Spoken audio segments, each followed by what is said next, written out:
ഓം ശാന്തി 18/7/2025. ഇന്നത്തെ മുരളിയുടെ main points. മധുരമായ കുട്ടികളെ, തൻ്റെ മേൽ സ്വയം തന്നെ ദയ കാട്ടൂ. ബാബ എന്ത് ശ്രീമതം നൽകുന്നുവോ അതിനനുസരിച്ച് നടന്നുകൊണ്ടിരിക്കൂ. ബാബയുടെ ശ്രീമതമാണ് കുട്ടികളെ ടൈം വേസ്റ്റ് ചെയ്യരുത്, നേരായ കാര്യം ചെയ്യണം. നാം നമ്മുടെ മേൽ തന്നെ ദയ കാട്ടണം. ദയ കാട്ടുക അർത്ഥം നാം നമ്മെ തന്നെ ശരിയായ ദിശയിലേക്ക് നയിക്കണം. ശരിയായ ദിശ എന്നത് ബാബയുടെ ശ്രീമതമാണ്. ആ ശ്രീമതം അനുസരിച്ച് നടക്കണം. ബാബയുടെ ശ്രീമതമാണ് കുട്ടികളെ സമയം നഷ്ടപ്പെടുത്തരുത്. നേരായ കർമ്മം ചെയ്യണം, തലതിരിഞ്ഞ കർമ്മം അല്ല. മുഴുവൻ ലോകത്തിലുള്ള മനുഷ്യരും സമയം നഷ്ടപ്പെടുത്തുകയാണ്. അതുകൊണ്ടാണ് നല്ല കാര്യങ്ങൾക്ക്, ഈശ്വരീയ കാര്യങ്ങൾക്ക്, ഈ ജ്ഞാനം കേൾക്കുന്നതിന് സമയമില്ല എന്ന് പറയുന്നത്. ബാബ ഓർമ്മിപ്പിക്കുന്നു, നമ്മൾ സമയം വ്യർത്ഥമാക്കരുത്. കാരണം നമ്മൾ പുരുഷോത്തമ സംഗമയുഗത്തിലാണ്. ഈ സമയം തന്നെയാണ് നാം ശ്രേഷ്ഠ കർമ്മത്തിൻ്റെ വിത്ത് വിതയ്ക്കേണ്ടത്. അതിനാൽ സമയം വ്യർത്ഥമാക്കരുത്. ചോദ്യം: ആരാണോ ഭാഗ്യശാലി കുട്ടികൾ, അവരുടെ മുഖ്യ ധാരണ ഏതായിരിക്കും? ഉത്തരം: ഭാഗ്യശാലി കുട്ടികൾ അതിരാവിലെ എഴുന്നേറ്റ് ബാബയെ വളരെ സ്നേഹത്തോടെ ഓർമ്മിക്കും. ബാബയോട് മധുരമധുരമായി കാര്യങ്ങൾ സംസാരിക്കും. ഒരിക്കലും തൻ്റെ മേൽ ക്രൂരത കാട്ടരുത്. പാസ് വിത്ത് ഓണർ ആകുന്നതിനുള്ള പുരുഷാർത്ഥം ചെയ്ത് സ്വയം രാജ്യാധികാരത്തിന് യോഗ്യരാക്കി മാറ്റണം. ഭാഗ്യശാലിയായ കുട്ടികളുടെ മുഖ്യ ധാരണ എന്താണ്?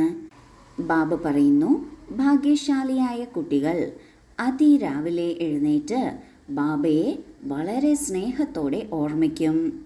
അതിരാവിലത്തെ സമയം വളരെ മനോഹരമായ സമയമാണ്. ബാബയുമായി നന്നായി സംസാരിക്കാനും ബാബയോട് സ്നേഹത്തോടെ ബന്ധം ശക്തമാക്കാനും ഉള്ള സമയമാണ്. അതിനാൽ ഭാഗ്യം ഉണ്ടാക്കുന്നവർ അവരുടെ ഭാഗ്യം ശ്രേഷ്ഠമാക്കുന്നതിന്, വളരെ ഉയർത്തുന്നതിന് അമൃതവേള സമയം, അതായത് അതിരാവിലെ സമയം സ്നേഹത്തോടെ ബാബയെ ഓർമ്മിക്കും. നല്ല നല്ല കാര്യങ്ങൾ ബാബയോട് സംസാരിക്കും. ഒരിക്കലും തൻ്റെ മേൽ ക്രൂരത കാട്ടില്ല. ക്രൂരത എന്നാൽ നാം സ്വയം തന്നെ തെറ്റായ വഴിയിലേക്ക് നടക്കുന്നതാണ് ക്രൂരത. ഇങ്ങനെ ക്രൂരത നാം നമ്മോട് തന്നെ കാണിക്കുകയാണെങ്കിൽ അത് നാം നമ്മളോട് തന്നെ ചെയ്യുന്ന വലിയ ഒരു തെറ്റാണ്.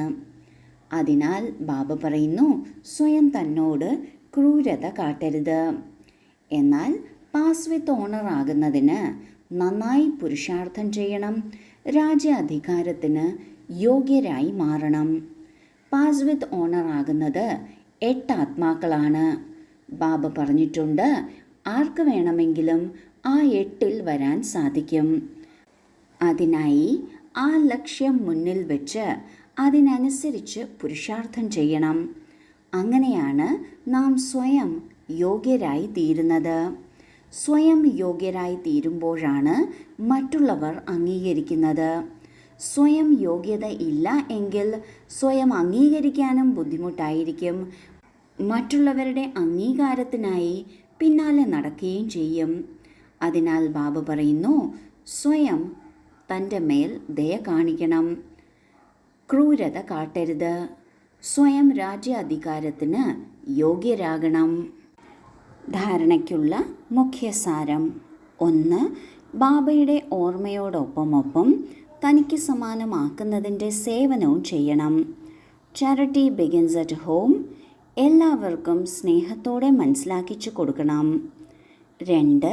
ഈ പഴയ ലോകത്തിൽ നിന്നും പരിധിയില്ലാത്ത വിരക്തരാകണം. Hear no evil, see no evil. ആ പരിധിയില്ലാത്ത ബാബയുടെ കുട്ടിയാണ്.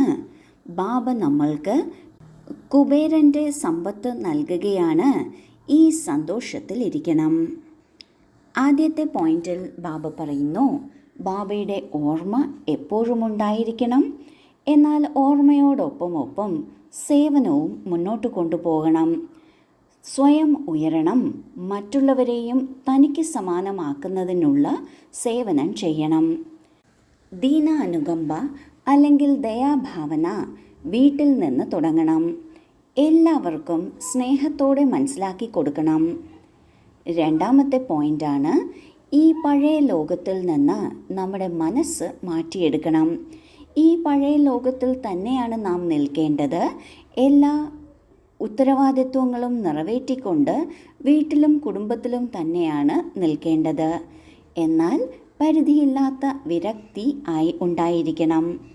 മോശമായത് കാണരുത്, കേൾക്കരുത്, സംസാരിക്കരുത്, ചിന്തിക്കുകയും അരുത്. നമ്മൾ ബാബയുടെ കുട്ടികളാണ്. നമുക്ക് കുബേരൻ്റെ സമ്പത്താണ് ലഭിക്കുന്നത്. ഈ കാര്യം എപ്പോഴും ഓർമ്മയുണ്ടായിരിക്കണം. ഇതിൻ്റെ സന്തോഷവും ഉണ്ടായിരിക്കണം. വരദാനം: ഓരോ സങ്കല്പവും വാക്കും കർമ്മവും ഫലം നൽകുന്നതാക്കുന്ന ആത്മീയ പ്രഭാവശാലിയായി ഭവിക്കട്ടെ. ആരെങ്കിലും സമ്പർക്കത്തിൽ വരുമ്പോൾ അവരെക്കുറിച്ച് നമ്മുടെ മനസ്സിൻ്റെ ഭാവന സ്നേഹവും സഹയോഗവും മംഗളത്തിൻ്റെയും പ്രഭാവശാലിയായിരിക്കണം.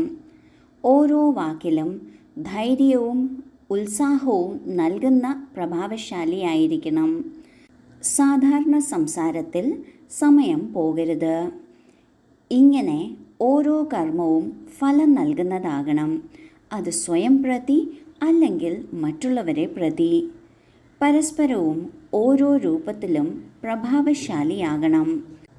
സേവനത്തിൽ ആത്മീയ പ്രഭാവശാലിയാകൂ എങ്കിൽ ബാബയെ പ്രത്യക്ഷമാക്കുന്നതിന് നിമിത്തമാകാൻ സാധിക്കും. ആര് സമ്പർക്കത്തിൽ വന്നാലും നമ്മൾക്ക് അവരെ പ്രതിയുള്ള മനസ്സിൻ്റെ ഭാവന സ്നേഹം നിറഞ്ഞതായിരിക്കണം, സഹയോഗം നൽകുന്നതായിരിക്കണം, മംഗളത്തിൻ്റെ ഭാവന ഉണ്ടായിരിക്കണം. അപ്പോഴാണ് ആ മനസ്സിൻ്റെ ഭാവന പ്രഭാവശാലിയാകുന്നത്. വാക്കുകളിൽ ധൈര്യവും ഉത്സാഹവും നിറയ്ക്കുന്നത് ആയിരിക്കണം.